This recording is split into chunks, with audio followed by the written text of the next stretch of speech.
Good morning, Year 3, and welcome to Tuesday, the 19th of January. This is today's writing lesson. Oh, so how did that get on there? I am sorry about that. Let's get rid of that. Right, are we ready to start? Let's go. So if you remember, we are writing to entertain the audience. The audience are any dragon enthusiasts who enjoy dragon stories, and our outcome will eventually be a narrative. We are working towards writing ourselves a story. So today we are learning to use clues in a picture or a text to uncover some information. So actually today's lesson is going to be a little bit more like a reading lesson, but I've still left it within the writing lesson because by being good readers, it makes us good writers. Now this is because we want to develop our detective skills in reading to get more from what we read and make us into more imaginative writers ourselves. Your success criteria are to use clues and be a detective to uncover hidden or suggested information. Because by finding that suggested information, you'll be able to put that suggested information into your own writing later. So remember the story of the Dragon Snatcher that we heard yesterday? If you've forgotten it, go back and find yesterday's video from me and you can watch it again as a reminder. But here's the story mountain that we worked on. Remember the story started with George finding a dragon, or the dragon coming to George actually. The dragon took George to a hideaway, menacing looking castle where we discovered the evil wizard who had a plot to try to find the very last dragon egg because he wanted to get rid of all the dragons by keeping them cold and stopping them hatching. Of course, George managed to get hold of that egg and there was a great big battle and a fight, but eventually the egg opened and the dragon inside melted the heart of the evil heart of the wizard, and eventually all the other dragon eggs hatched out and it was a happy ending. So here's back to the beginning of the story. We asked these questions when? Well, it's the middle of the night and it was winter time. Who? Well, we had a boy called George and a green dragon. He seemed like a friendly dragon. And where? Well, we're starting off in the boy's bedroom, in his home, which seems to be set in a woodland. Now here's the very beginning of the story. So I'm going to do a read aloud, think aloud for you now. So as we read it through, I'm going to pause and tell you my response to the text. These are the kinds of ideas that should flash through your mind when you do your reading. And I'm going to use my highlighting tools to show you what I'm thinking as I read. So here I go. Outside, snow lay deep. Oh, snow lay deep. That suggests it's the middle of winter. And it says outside, so this story must start off inside. Deep on the ground. George. So George must be a character in the story. George nestled among his books.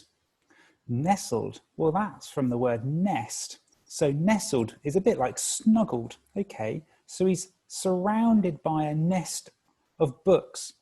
That means he must love reading. So he's inside on a winter's day and he likes reading and he's surrounded by his books. It was a night. There we go. So we now know it's night time. It was a night to be wrapped warmly in the pages of a story. Wrapped warmly. That's interesting. So warmly is the complete opposite to the cold, snowy outside. So we've got a warm inside and a snowy outside. Now he's wrapped warmly in the pages of a story. That's an interesting way of wording it. So he's not literally got the story wrapped around him. It's not like a blanket. It's more that he has immersed himself into the story and he's lost in the world of the story. Let's carry on. As George was reading, he was disturbed, interrupted maybe. He was disturbed by a commotion. Now, commotion is normally some kind of sound or noise, or it could be somebody coming into his room, a disturbance, something like that. So he's been interrupted by some kind of noise or disturbance from the chicken house. Chicken house? That was unexpected. So disturbance from the chicken house. Oh, I see. So he must have chickens in a chicken house, maybe outside in the garden. There, so that's my read aloud, think aloud. I've read the opening page of the story and I've been responding to it, and these ideas have been sparking off in my mind as I am an active reader. That's the kind of reading I'd expect to see from you. So let's have a look at the page now. Oh, there's the chicken house. Okay, so we've got a chicken house there. Now, what do I notice and what clues are there in the chicken house? Well, I'm going to get my highlighter out again. I can see thick snow. It mentioned the snow in the text, didn't it? And it's really thick snow. So it must have been snowing for a long time. In fact, there is still snow in the sky. We've got chickens outside of the hutch and it's nighttime. We know it's nighttime because it mentioned it in the text. So why are there chickens outside of the hutch? These chickens here look particularly frightened. This one's running and they're crowing, and I can see lots of these footprints in the snow.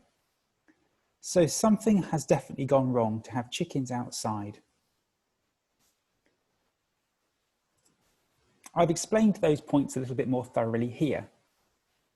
Now, you are going to be doing a task like this today, but not based around the chicken hutch, based around a different picture.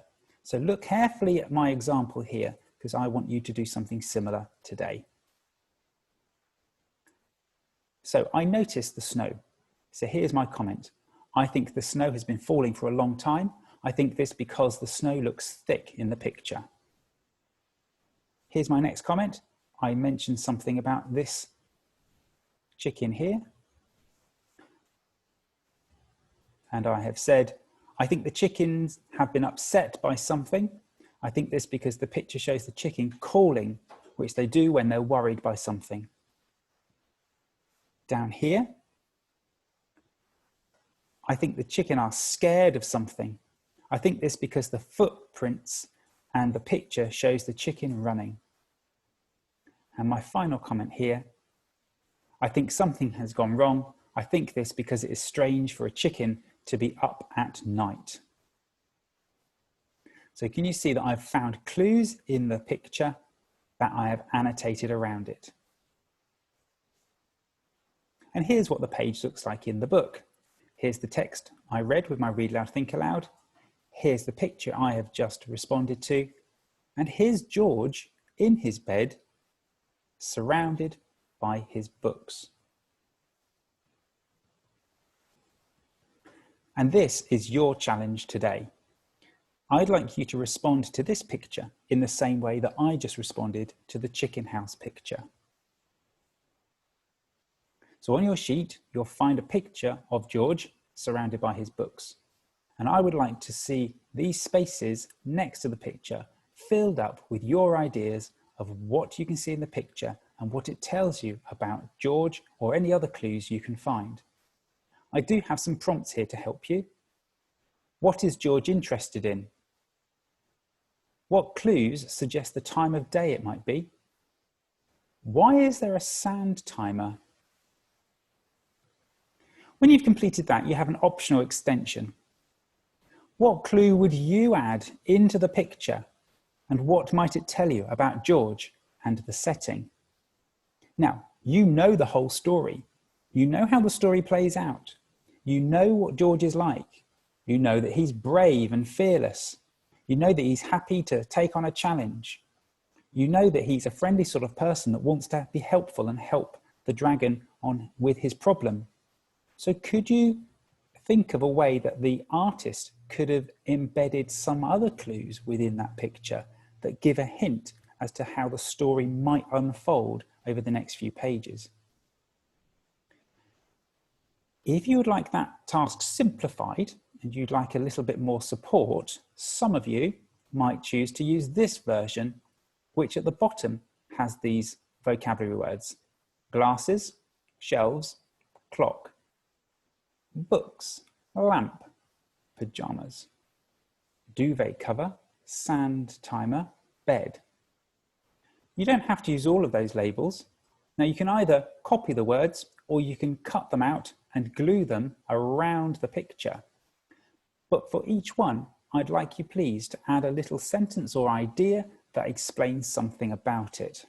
For example, if you labelled the shelves, you could say that the tall cupboard full of books tells you that George loves books and loves to read. So that's your lesson for today. Have fun inferring as much as you can from that picture of George, and I will see you again tomorrow.